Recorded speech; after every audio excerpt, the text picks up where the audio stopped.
Twese twabatijwe muri Mwuka Muziranenge umwe, kandi twese twuhiwe ku isoko ya Mwuka Muziranenge umwe. Mwese abakurikiye radiyo na televiziyo Isi n'Ijuru, ndetse n'abazakurikira iki kiganiro, nimwakire Mwuka Muziranenge, maze Roho w'Imana ahore kuri buri wese muri twe, aduhe kugurumana nk'umuriro, aduhe kuba serwakira, ku izina ry'Imana Data na Mwana na Roho Mutagatifu. Amina. Bakunzi ba radiyo na televiziyo Isi n'Ijuru, ninde muri twe utifuza ko ejo haba heza kurushaho? Ninde utifuza ko ubwoba butoba ubwonko, butatubuza, butaduca intege zo guteganya ko dushobora kugira ejo hazaza heza, ko dushobora kubaka igihugu gitemba umunezero n'amahoro, ko dushobora kubaka andi mateka mashya, amateka y'igihugu, nk'uko Mihigo Kizito abitubwira ati nubwo jenoside yangize imfubyi, ariko ntizanyibagiza ko hari abandi bantu bababaye. Ninde muri twe bavandimwe utifuza ko Roho w'Imana yavugurura imisusire y'iyi si, isi yuzuyemo urwango, isi yuzuyemo intambara, isi yuzuyemo amacakubiri, maze igahinduka isi y'urukundo n'amahoro, akayihindura isi nshya? Uyu Mwuka Muziranenge aza aturuka he? Uyu Mwuka Muziranenge ahuha atujyana he? Ese twebwe abari kumva radiyo na televiziyo Isi n'Ijuru, turemera icyerekezo ashaka kutujyanamo, cyangwa turahitamo guhangana nawe tumusubize mu cyerekezo aze aturutsemo?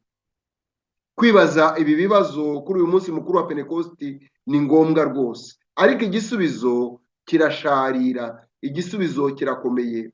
Kuko rero Mutagatifu Augustin agira ati, Imana yaturemye tutari kumwe nayo, iturema itatugishije inama, ariko ntishobora kudukiza tutabiyemereye. Ibyo dusaba Imana rero tugomba kubigiramo uruhare. Ibyo dukeneye tugomba gushaka uburyo bwo kubikora. Dusaba ngo dawe ifunguro ridutunga uriduhe none, ariko tukagomba kubirakuya kugira ngo tubone umugati wa buri munsi. Ibyo dukeneye, Abanyarwanda baciye umugani ngo icyo umutima ushaka amata aguranwa itabi. Icyo dukeneye tugomba kugiharanira. Imbuto y'umugisha yera ku giti cy'umuruho. Niba koko dushaka ko Mwuka w'Imana dukoresha kugira ngo duhindure iyi si nshya ibe nziza, iyi si ibe nshya ibe nziza, tugomba kubikorera kandi tukabiharanira. Akenshi bavandimwe, ni uko tutagira ubutwari n'ubushake bwo kubikora no kubikorera. Hari benshi barebera, hari benshi aho kugira icyo bakora, ahubwo bahana, bakajya mu mahane, bakajya mu mpaka za ngo turwane. Kuri uyu munsi rero dusabe Nyagasani Imana kugira ngo ishyaka ryinshi rya Roho Mutagatifu aritubuganize mu mitima, aritubuganize mu bwenge no mu mbaraga, bityo dukora imirimo yacu ya buri munsi twishimye kandi dushishikaye. Dutinyuke gukunda Imana, dutinyuke gukunda abavandimwe, twikunde. Ntabwo tuzagera ku byo dukeneye niba twebwe ubwacu tutabigizemo uruhare. Ntabwo Imana izadukorera ibyo twagombye kwikorera, ngo uyambariza ku ishyiga ikagusiga ivu.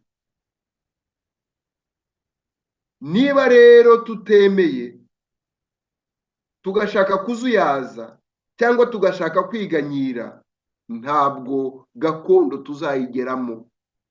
dusabe Mwuka Muziranenge aduha imbaraga zihagije, bityo duhangane n'ibibazo by'ubuzima, dushyire ibyiza imbere, dushire amanga. Uyu munsi byose birashoboka, bishobora gutangira none. Koko rero uyu munsi wa Pentekosti ni umunsi wa Mwuka, ni umunsi w'imbaraga zihuha nk'umuyaga, umuyaga uturutse mu ijuru ukavugurura ubumuntu muri twe, ukavugurura urukundo rwacu. Ni umunsi w'umuriro w'Imana, umunsi utwika, umunsi utuzanira umunezero n'ubwisanzure. Ni umunsi wa Mwuka Muziranenge Nyagasani Yezu Kristu yaduhaye. Namuduhumekereho maze uwo mwuka we uze utwike imitima yacu, utumare ubwoba, uduhe umucyo n'ubuzima bw'Imana, bityo natwe tubisakaze mu bandi. Roho w'Imana natugire nka serwakira. Ngiyi insanganyamatsiko y'uyu munsi. Roho w'Imana natugire nka serwakira, umuyaga unyeganyeza ibishyitsi, ukarundura bya bindi byigiza akaraha kajyayo, ugashyigura ibyakekaga ko bidashobora guhinduka. Ku munsi nk'uyu rero, bavandimwe bakunzi ba radiyo na televiziyo n'ijuru, dukeneye uwo muyaga. Ariko rimwe na rimwe uwo muyaga w'Imana uza nk'ishuheri, uhuhera buhoro buhoro, nka wa wundi wasanze umuhanuzi Eliya aho yari yahungiye, ukahuha buhoro buhoro, umeze nk'umugarurira ubuyanja, ukatugarurira ubwo buyanja, ukatugarurira izo mbaraga, kugira ngo duhumeke kandi duhumurizwe. Mwuka w'Imana, Mwuka Muziranenge, tugirire urumenesha. Mwuka ukomeye, Mwuka w'Imana, muyaga w'urukundo n'ubutwari, duhe gushira amanga, twihangire inzira ahantu hameze nk'ishyamba ry'inzitane, dushobore kunyuramo nk'uko umuyaga wa serwakira ubikora. Tuvugurure, udutere imbaraga, maze twihe ijabo n'ijambo, bityo tuve mu bwoba, tuba abambari bawe, tuba abambari ba Pentekositi. Mwuka Muziranenge w'Imana ngwino, Mwuka w'Imana ngwino mu mitima yacu, ngwino utwike, ugire ukwemera kwacu kube nk'umuriro waka, urukundo n'ukwizera bibe nk'umuriro waka, kandi ugasusurutsa abawegereye bose n'abawushaka. Bityo iyi Pentekosti ibe Pentekosti tugira abashya, ibe Pentekosti dutera imbaraga zo guharanira gakondo nshya, gakondo isusurutse, gakondo irimo ubumwe n'ubumuntu. Twumve Mihigo Kizito aturirimbire ya ndirimbo ye nziza cyane, indirimbo yise Inuma.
Wanuma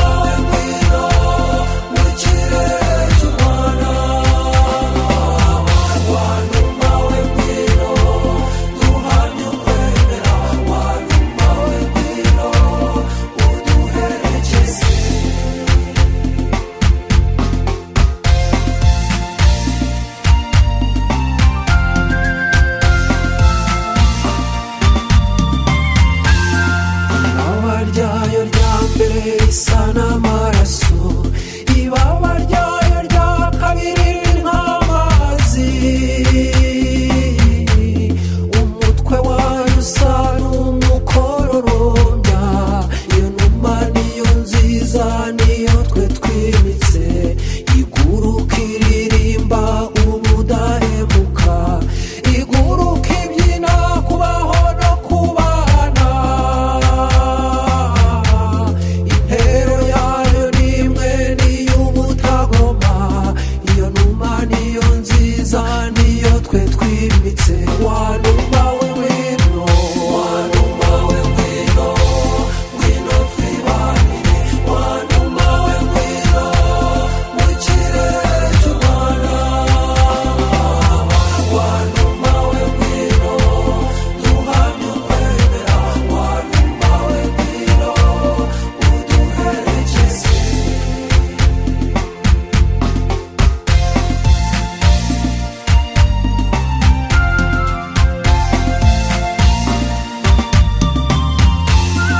Inzira y'urukundo igana Imana, mu nema y'umutuzo igana amahoro,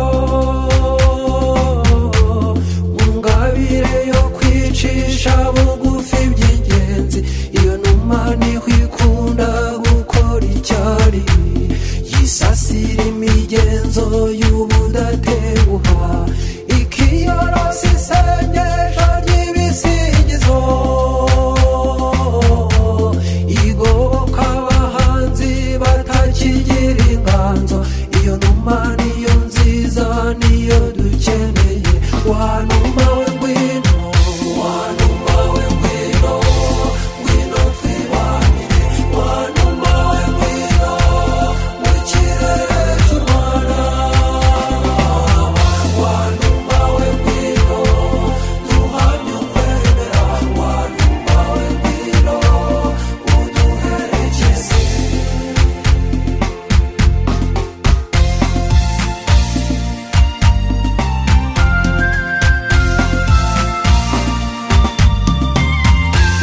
Hariho abayikunda batazi ko ariyo, bamara kuyitahura bakemera, bagasingiza Imana mutware wa roho. Iyo numa niyo nziza, niyo twe twimitse, bavuga indimi zose mu bihugu ibihumbi, batanga ubuhamya bashize amanga, bavugisha ukuri kutagira ikizinga. Iyo numa niyo nziza, niyo twe twimitse.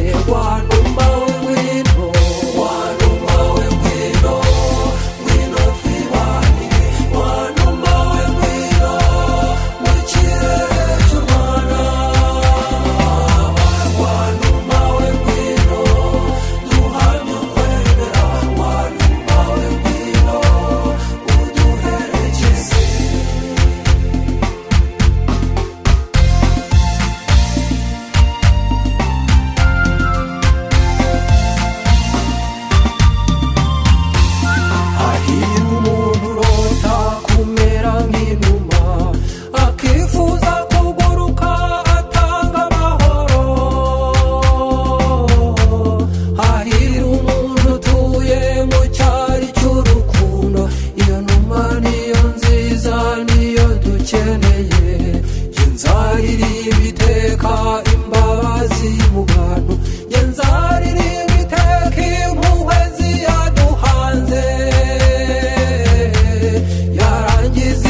arakoze Mihigo Kizito w'ikibeho kuturirimbira inuma.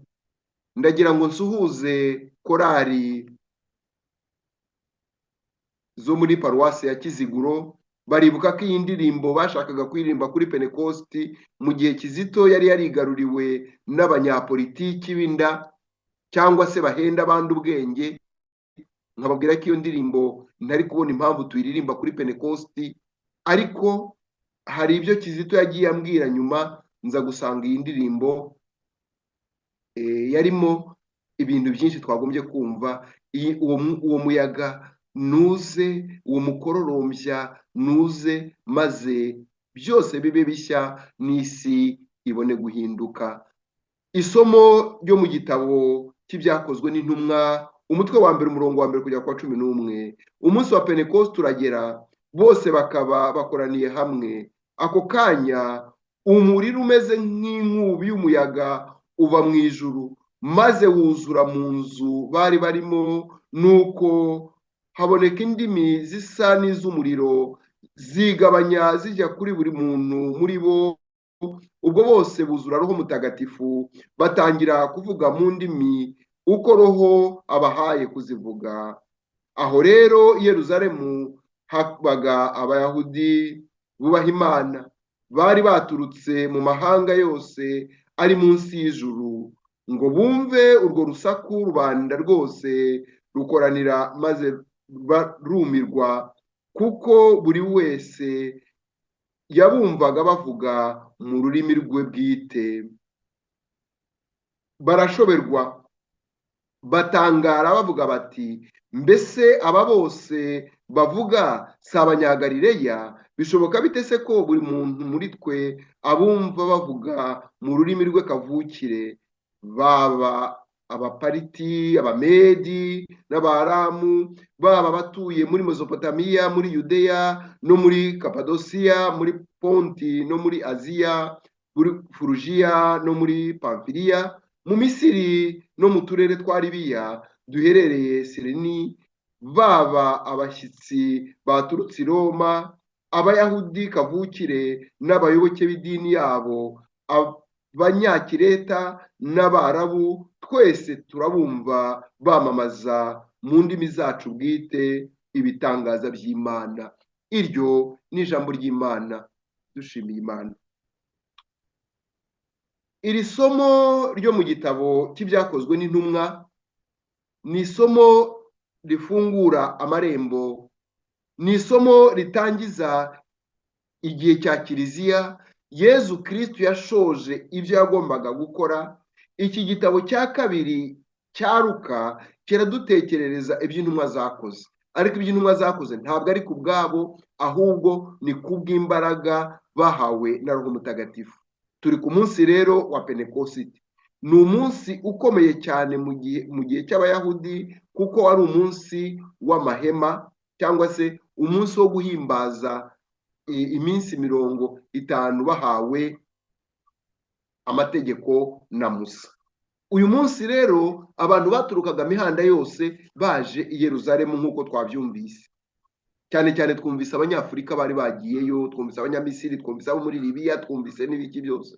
Abanyafurika rero ntitugakeke ko ijambo ry'Imana twarizaniwe n'abanyamahanga bavuye mu Bubiligi, cyangwa bavuye mu Bufaransa, cyangwa bavuye mu Budage. Oya, Abanyafurika twari twaramenye ibya Bibiliya kera, nubwo babizanye babihinduye ukundi, nk'uko nabibabwiye mu zindi nyigisho.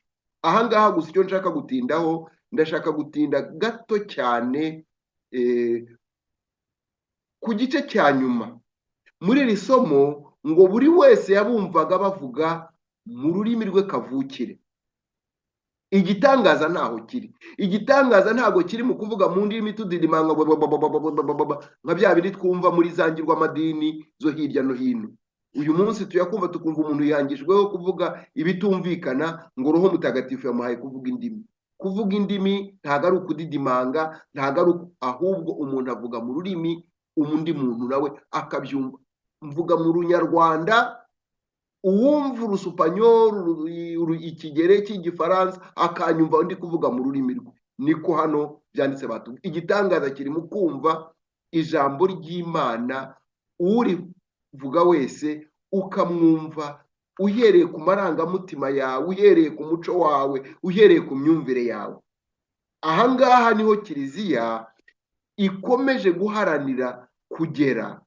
Iyo bavuze ngo inculturation cyangwa se kwinjiza ijambo ry'Imana mu mico no mu myumvire, mu mihango no mu miziririzo y'abantu gakondo, naho ngaho niho bikenewe. Ntago ngomba kureka kuba umunyarwanda kugira ngo nshobore kuba umukristo.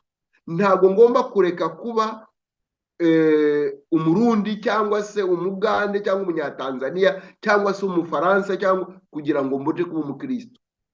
Umuntu aba umukristo ahereye uko ari n'uko ateye. Iyo niyo Pentecost. Pentecost rero nitugarure kwakira abo turi bo. Witinya kuvuga ko uri umuhutu, witinya kuvuga ko uri umututsi, witinya kuvuga ko uri umutwa, witinya kuvuga ko uri imvange, witinya kuvuga uwo uri we, kuko ibyo nibyo byoretse abanyarwanda bavandimwe. Umuntu yabona abahutu bafashe ubutegetsi akiyita gahutu, abatutsi baza ati reka iryo sina ndaryanze ngiye kwiyita murashi. Mumbabarire kuva mbuze uwo musaza, Imana imbabarire, ntabwo aribyo nashatse kwigisha, ariko ndagira ngo ntange urugero rufatika. Ni ukuvuga ngo ntago ngomba kuba nka ka kanyamaswa gahindura isura gahereye aho kageze, uruvu. Hari abantu bitwara nk'uruvu. Abo rero nibo bavangira kiliziya, nibo bavangira Imana, nibo bavangira abanyarwanda, nibo bavangira isi yacu. Umuntu ushaka ko, murabizi ko ngo abakoroni n'abamisiyoneri baza, uwazamukaga agatera agatambwe gato cyane akamenya kuvuga urufaransa ruke cyane, bavugaga ko yabaye mvuriwe, yavuye mu birabura yabaye nk'abazungu. Uwo rero yateye intambwe, yazamuye. Abo nibo Ebusiburaga Fabiyani, umufilozofe w'umunyakameruni, muri crise du muntu avuga ngo bagize ikibazo cya gramatology, binjiye kwishaka kwigira umuzungu, kwigira utari we. Ibyo bintu ntago twibuka ko ingendo y'undi ivuna. Tubabo turi bo rero, Pentecost nitugarure kuba abo turi bo, dushinge ibirindiro mu bo turi bo, duhagurukane ibakwe ryo kurata Imana, duhaguruke nka serwakira duhuha ba bandi bishushanya, ba bandi bagenda batandaraje, ba bandi bivangavanga, tubwe tutoya. Ntabwo twebwe tumeze nka serwakira irimbura iyo bibaye ngombwa, ariko nanone ihuha buhoro buhoro kugira ngo igarure amahumbezi, igarure ubuyanja mu bo ihushye, niyo haba hari izuba ry'igikatu. Bakunzi ba radiyo na televiziyo isi n'ijuru, dusabe Roho Mutagatifu aduhe kuvuga urwo rurimi rushya. Urwo rurimi rushya nta rundi ni ukuba uwo ndi we, uwumbonye akemera yuko rwose ibyo mvuga n'ibyo nkora bidahabanye, ibyo mparanira n'ibyo nifuza ntabwo bihabanye n'uwo ndi we, ahubwo ndakomeza nkaba umwe uwo ndi we, haba ku manywa, haba nijoro, haba ndi mu cyumba cyangwa ndi mu muhanda. Umurongo wa 29 banaca, umurongo wa 30, wa 31 na 34. Murumva ko Zaburi yose tuyinyuzemo uko yakabaye. Bakunzi ba radiyo na televiziyo isi n'ijuru, iyi Zaburi 103 byaba byiza buri wese afashe umwanya wo kuyisomera, kuko ni Zaburi itugarura ku bintu bikomeye cyane ngiye kubabwira. Nyagasani, ohereza Roho wawe azavugurure isura y'iyi si. Umutima wanjye singiza Uhoraho, Uhoraho Mana yanjye, uri igihangange rwose. Mbega ngo ibikorwa byawe biraba byinshi, isi yuzuye ibiremwa byawe. Nyagasani, ohereza Roho wawe azavugurura isura y'iyi si. Wabivana mu mwuka wawe bigahwera, bigasubira mu mukungugu byavuyemo. Wohereza mwuka wawe bikaremwa, maze imisusire y'iyi si ukayihindura mishya. Ohereza Roho wawe, Nyagasani, ohereza Roho wawe maze avugurure isura y'iyi si. ikuzo ry'uhoraho ragahoraho ubuziraherezo, uhoraho arakishimira ibikorwa bye. Icyampa ngo umuvugo wanjye umunyure, maze uhoraho ambere isoko y'ibyishimo. Nyagasani, ohereza roho wawe azavugurure isura y'iyi si. Iyi zaburi nk'uko bibiliya yose iteye, bibiliya ibyinshi abayahudi, abayisiraheli bagiye babivoma mu mico y'ibihugu baturanye, cyangwa babyandukura babivanye mu nyandiko za kera z'abandi banditse. Iyi nayo mu minsi ishize havumbuwe ko hari umuvugo w'umwe mu bami b'abafarawo, umwirabura, wawanditse, noneho abayahudi bagahindura aho umwami yavugaga ubwami cyangwa se yavugaga izuba bagashyiraho uhoraho. Ibyo ni ukugira ngo tubimenye, tumenye neza ko bibiliya ni ijambo ry'Imana kandi ni ijambo ry'abantu. Ni ijambo ry'Imana ryavuye mu mico myinshi aho abayahudi bagiye banyura. Muribuka ko bamaze imyaka 400 muri Afurika, bamaze imyaka 400 babana n'abafarawo b'abirabura. Aho ni naho nkeka ko bashobora kuba baravanyeho ishyari n'urwango banditse muri bibiliya. Nk'uko nkunda kubabwira mu ntangiriro, umutwe wa 9 muzasome, muzabona uko bavuga abirabura, babavuga nabi cyane. Ntabwo ari byo nashatse kuvuga uyu munsi, ariko ibyo mugomba kubimenya, kuko ni nayo mpamvu umwirabura wemeye kuba igikoresho cyabo bari kumukoresha ngo arimbure bantu, abakongomani, abanyarwanda, abagande n'abarundi. Ubwo ni ukuvuga ko ari agace kose, akavana impunzi mu Bwongereza ajya kuzituza hariya hantu yarangije gutsemba abari bahatuye. Ibyo bintu ijambo ry'Imana rije duha gukanguka, tubone ibintu by'amateka, bitwigishe, biduse gusobanurira, gucengera no gusesengura. Reka nsobanure gato kuri iyi zaburi, amagambo make cyane. Turasaba Nyagasani ngo yohereze roho we azavugurure isura y'iyi si. Koko isura y'iyi si ikeneye kuvugururwa.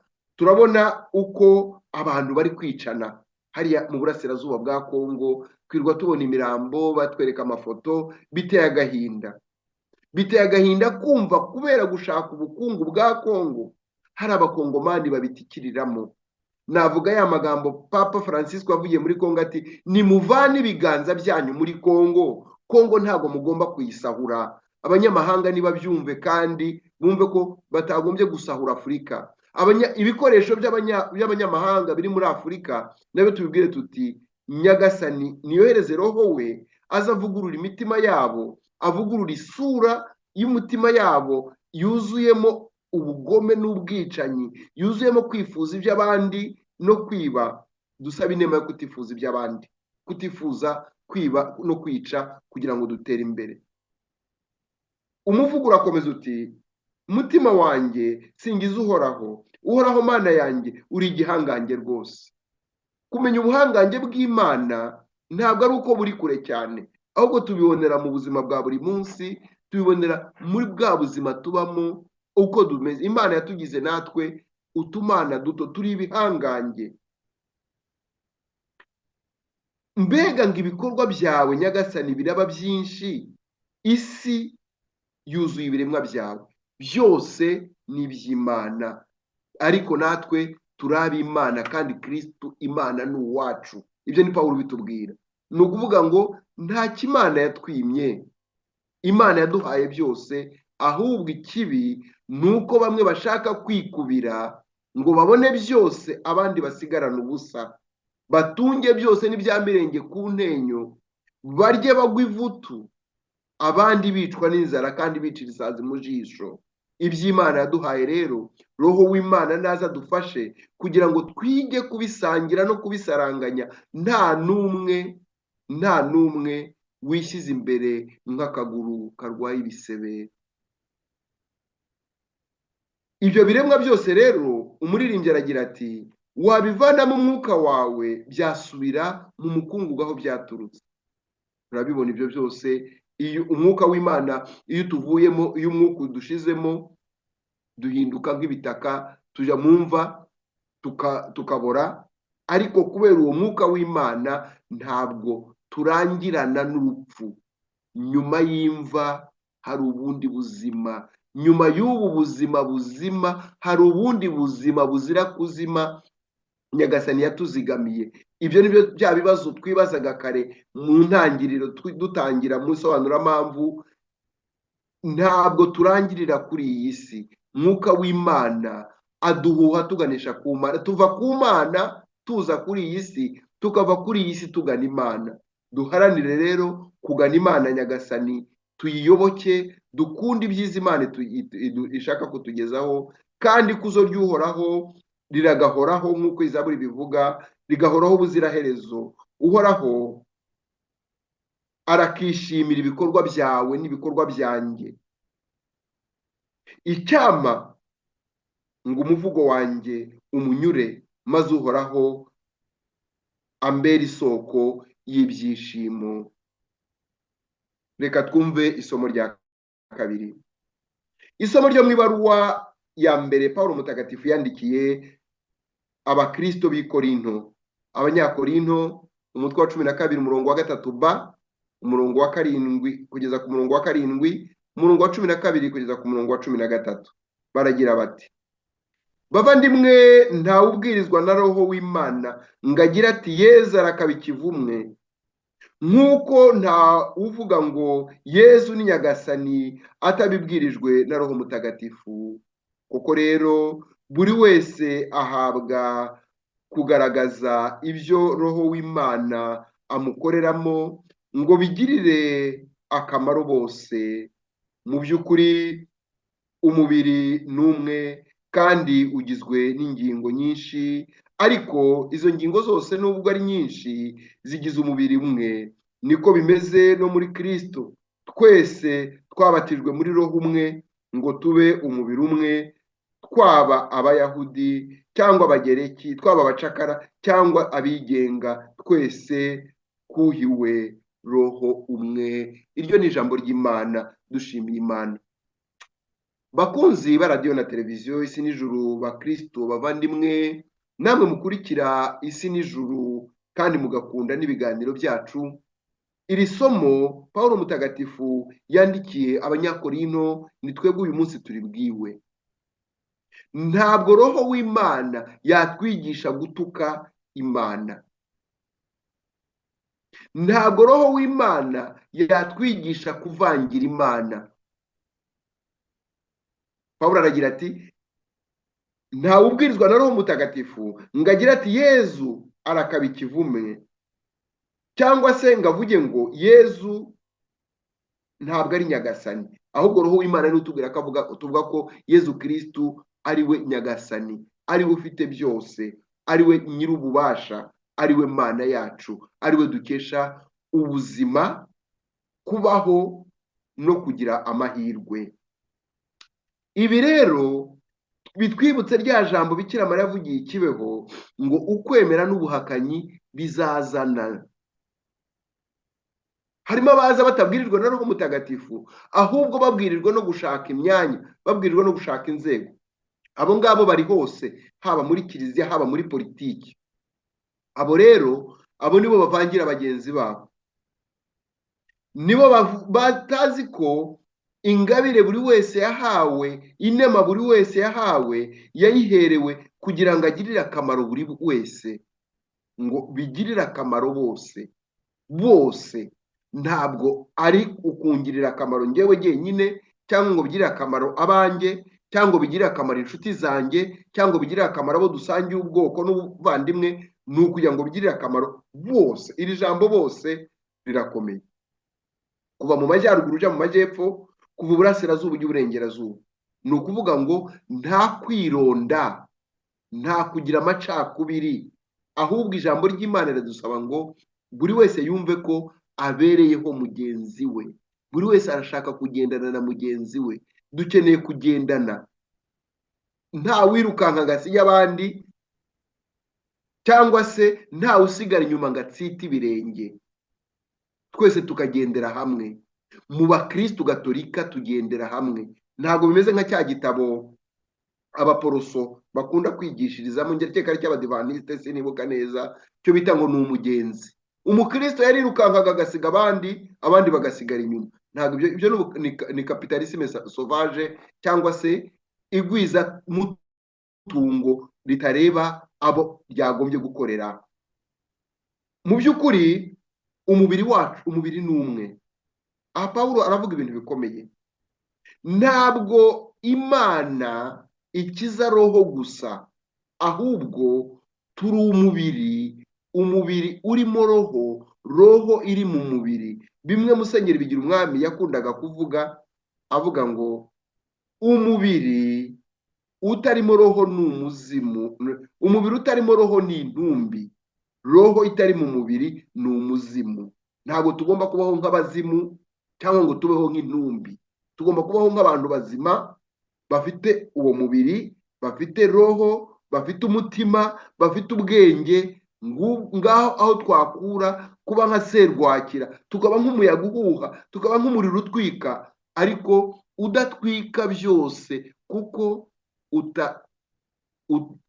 udahuha ngo uhungabanye urubingo rwari rufite agatege. Ni ukuvuga ngo tugomba kuba abakirisitu, tukamenya gushishoza, tukamenya kureba neza ibyo dukora, uburyo tubikora n'abo tubikorana. Twese rero dusabe roho w'Imana atugire ubumwe, atugire umwe, twunge ubumwe, duhuze, nta muntu wironda.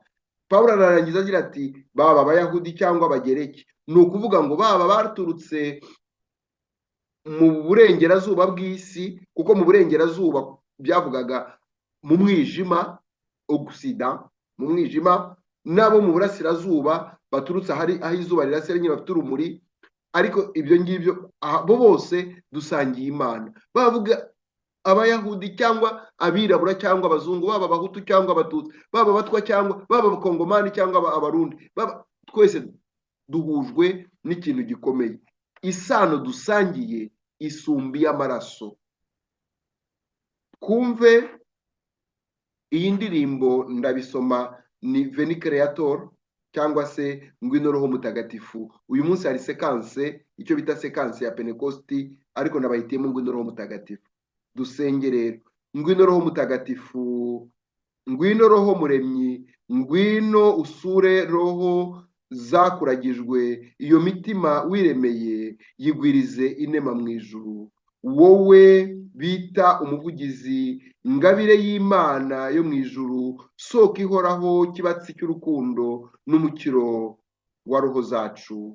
Uri roho w'ingabire uko ari indwi, kiganza cy'iburyo cy'Imana Data, ni wowe uduha icyo tuvuga, dukongezemo urumuri rwawe.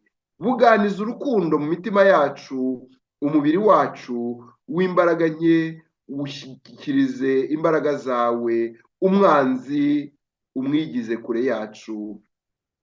Ntutinde kuduha amahoro yawe, maze nituyoborwa nawe tubone ubwigizayo icyitwa ikosa n'ikibi cyose. Duhe kumenya Imana Data, umubyeyi wa twese, duhishurire na Mwana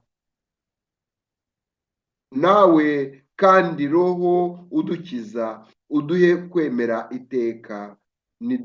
Nihubahwe Imana Data, nihubahwe na Mwana wazutse mu bapfuye, ubu n'iteka ryose. Amina. Reka twumve Ivanjiri ntagatifu. Nyagasani Yezu nabane namwe, nawe kandi muhorane. Amagambo yo mu nkuru nziza ntagatifu uko yanditswe na Yohani. Nahabwe ikuzo Nyagasani. Kuri uwo munsi wa mbere, ku cyumweru nimugoroba, inzugi z'aho abigishwa bari bateraniye zari zikinze bitewe no gutinya Abayahudi. Nuko Yezu agira atya, araza ahagarara hagati yabo, arababwira ati nimugire amahoro. Amaze kuvuga atyo, abereka ibiganza n'urubavu rwe. Abigishwa babonye Nyagasani, ibyishimo birabasaga. Yezu yongera kubabwira ati nimugire amahoro. Nk'uko Data yantumye, nanjye ndabatumye. amaze kuvuga atyo abahuhaho arababwira ati nimwakire roho mutagatifu, abo muzakiza ibyaha bazabikizwa, abo mutazabikiza bazabigumana. Iyo ni ivanjiri ntagatifu, aragasingizwa Yezu Kristu. Bavandimwe bakunzi ba radiyo na televiziyo isi n'ijuru, iyi vanjiri ya Yohana umutwe wa 20 umurongo wa 19 kugeza kwa 23 irongera kutubwira uko Yezu yabonekeye abigishwa be. Iri shusho cyangwa se uko turi kubyumva tubyishushanyishije mu mutwe, aje ngo inzugi zikinze, ni ukuvuga ko uwazutse nta kimutangira, nta kimukoma imbere. Uwo ufite imbaraga za roho mutagatifu nta kimutangira, nta kimukoma imbere. Aho inzugi zikinze yinjira adakomanze. Iyo hari umuyezuwiti wakundaga kutubwira ngo iyo Yezu Kristo yaguhamagaye bashobora kukwirukana bakunyujije mu muryango, akakunyuza mu idirishya ukagarukamo mu nzu. Bakunyuza mu idirishya akakunyuza mu kenge ka serire, bakabura aho bongera kukunyuza, ukagumaho Yezu yaguhamagaye. Iyo rero Imana iduhaye imbaraga zayo, nta kidukoma imbere, nta kitubuza kugera ku ntego twiyemeje, kandi ikadukiza ubwoba. Niyo mpamvu Nyagasani atubwira ati nimugire amahoro. Amahoro y'Imana turayakeneye. Ntabwo ari ya mahoro atangwa n'uruhembe rw'umuheto, ntabwo ari ya mahoro aturuka kuko ngo umuntu yatsinze urugamba. Mihigo Kizito bituririmbira neza muri ya ndirimbo ye ngo urugamba rwo kwibohora. Urugamba rwo kwibohora ntirurwanwa n'imbunda gusa, nubwo imbunda rimwe na rimwe ziba ngombwa igihe cyose abagizi ba nabi n'abicanyi bakomeje kwica abantu. Icyo gihe hari igihe biba ngombwa ko hagomba kuba abantu bahaguruka bakabahagarika, bakababwira ngo turambiwe kumena amaraso. Atari ugushaka kumena amaraso gusa, ahubwo ari ukuvuga ngo turambiwe ko mukomeza kwica. Tugira amahoro atari ya mahoro nk'ayo mu irimbi. Abapfuye ntibatongana. Ya magufwa y'abacu banitse mu nzibutso ntabwo turumva bahaguruka ngo bavuge bati caho mwadushyinguye tukaruhuka. Ahubwo bakomeza kuyanika hariya ngo abantu baze kureba, bashyiremo amafaranga bacuruza. Bameze nk'ibicuruzwa mugani wa idamangi rya mugwiza.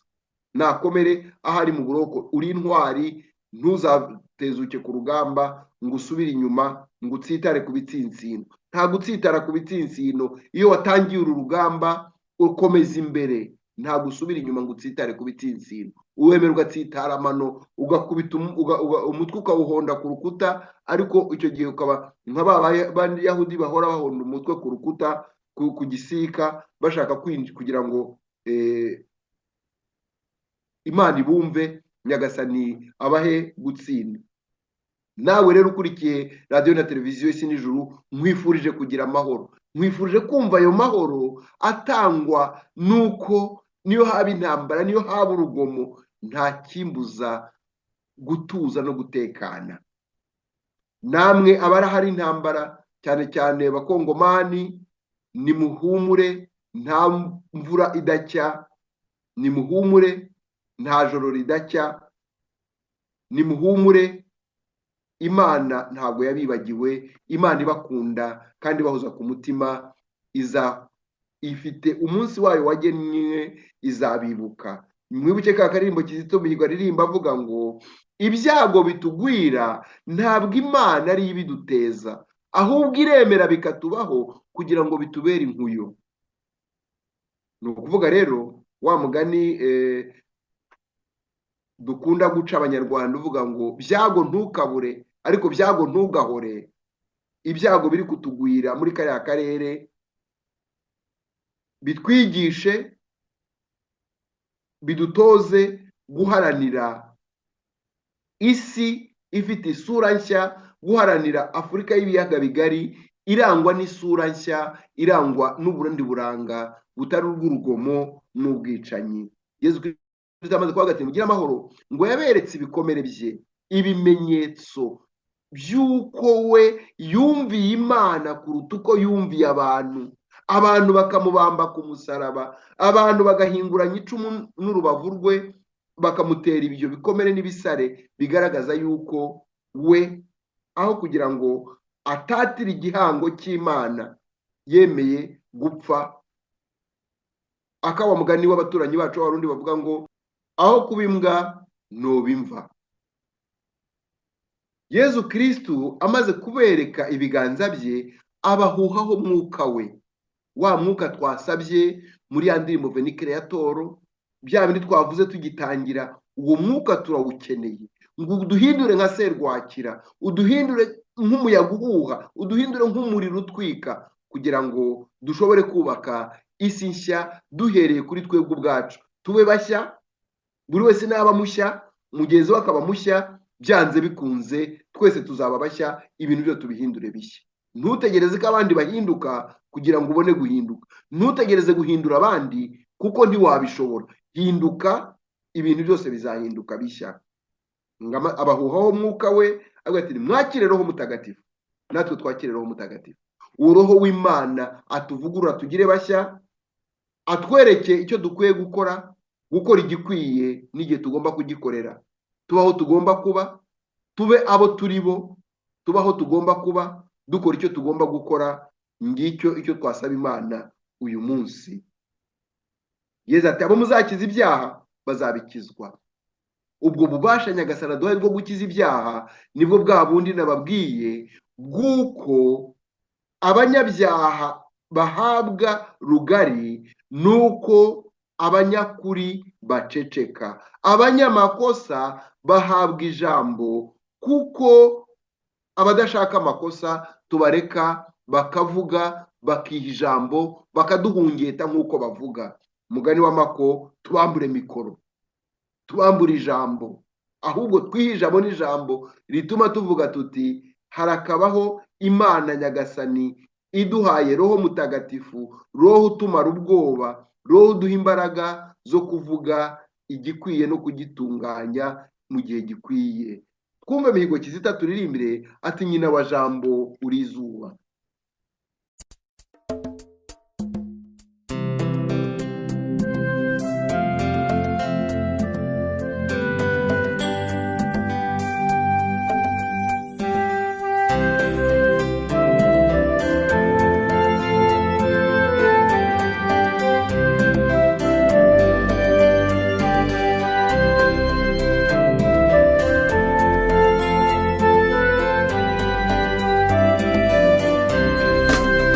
Nyina wa jambo uri izuba ryarasiye mu Rwanda ikibeho, rikaboneshereza isi yose kugira ngo igire amahoro. Nyina wa jambo uri izuba ryarasiye mu Rwanda ikibeho, isi yose kugira ngo igire amahoro.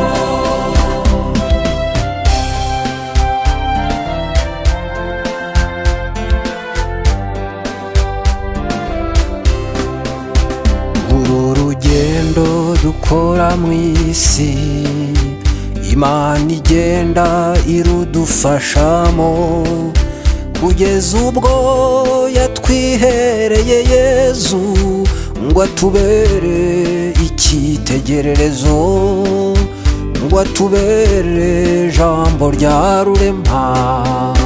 Nyina wa jambo uri izuba ryarasiye mu Rwanda ikibeho, rikaboneshereza isi yose kugira ngo igire amahoro.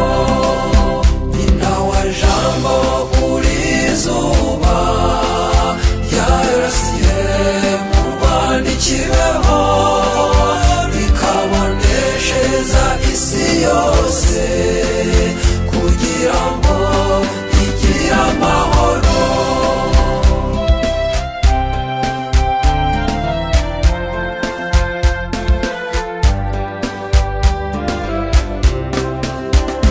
izuba ryarasiye iwacu i Kibeho, ni naryo ryarasiye i Nazareti.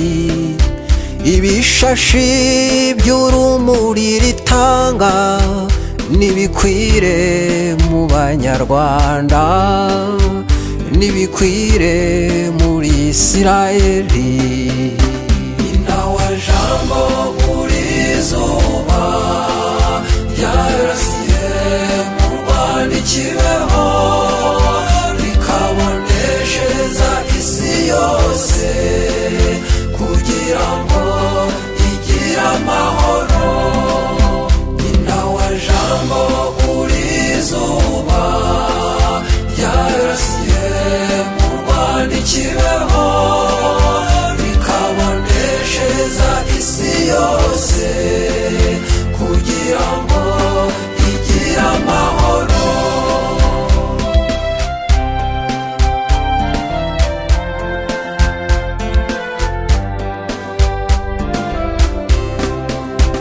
Mu Rwanda impamvu dukunda Imana nuko nayo yatwihitiyemo, kugeza ubwo n'umubyeyi wa Yezu adusuye mu Rwagasabo, adusuye muri Nyaruguru. Inawa jambo muri izuba ryarasiye mu Rwanda i Kibeho, rikaboneshereza isi yose kugira ngo igire amahoro. Inawa jambo muri izuba ryarasiye mu Rwanda i Kibeho, rikaboneshereza isi yose kugira ngo igire amahoro.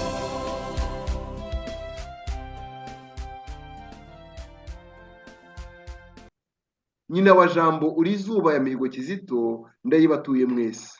Koko nyina wa jambo ni izuba, ni izuba rije kumurikira abantu, ritereye iwacu mu Rwanda i Kibeho, ariko rikagera no ku bantu b'isi yose. Murumva ko tugarutse kuri ya somo rya Pawulo mutagatifu, murumva ko rigarutse kuri ivanjiri tubwira iti abo muzakiza ibyaha bazabikizwa ku isi yose, mu burasirazuba, mu burengerazuba, mu majyepfo, mu majyaruguru. Ibyo biremwa by'Imana nk'uko Zaburi yabitubwiye ni byuzura ubuntu bw'Imana, ubugiraneza bw'Imana, maze tuvuge indimi nshya, kuko ni igihe cy'indimi nshya muri iki gihe. Murakabaho, murakarama. Roho w'Imana manukira mu mitima y'abakurikiye radiyo na televiziyo Isi n'Ijuru, uhumurize buri wese, umuhe amahoro. Urebe abari mu mashyamba ya Kongo nk'impunzi bifuza gutaha iwabo, babiharanire kandi ntibacike intege. Urebe abari babageze aho bashobora kubaho neza, bakarya umureti nk'uko babivuga, bakarya inkoko, bakanywa divayi, bibuke gusangira no gusaranganya ibyiza Imana ibaha na ba bandi bakeneye kubohoza gakondo. Mana Nyagasani, tubuganizemo urumuri rwawe, uduhinduremo nka wa muyaga serwakira uza uhuha nk'ishuheri, rizanira amafu n'amahumbezi, rizanira ubuyanja ababukeneye, ariko umuyaga w'ishuheri uza ukarimbura bya bindi byigize akaraha kajya he, uza ugatwara bya bindi byose bibuza abantu ibyishimo n'amahoro. Nyagasani Yezu, twabigusabye twizeye kubihabwa, kuko twabisabye mu izina ryawe, kandi turabyakiriye, kandi tubisakaje no kuri buri wese mu bakurikiye radiyo na televiziyo Isi n'Ijuru.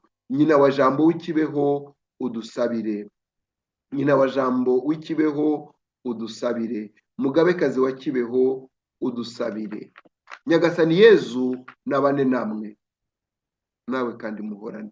Ushobora byose nabaha umugisha, abarinda icyaha n'igisa nacyo, abarinda ikibi n'ubugwari, abaha ubutwari bwa Roho Mutagatifu, maze duharanire twese guhinduka bashya no guhindura isi nshya, kubwa Yezu Kristo umwami wacu. Amina.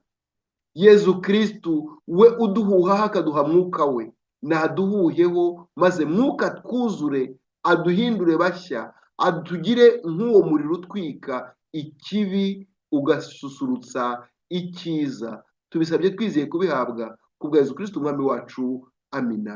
Roho muziranenge w'Imana nabuganizwe mu mitima yanyu yo mwese, aduhe twese kwivugurura, aduhe kuvugurura isi, aduhe no guharanira u Rwanda rwunzwe na Kristo, ku izina ry'Imana Data na Mwana na Roho Mutagatifu, amina. Murakabaho, murakarama, icyumweru cyiza.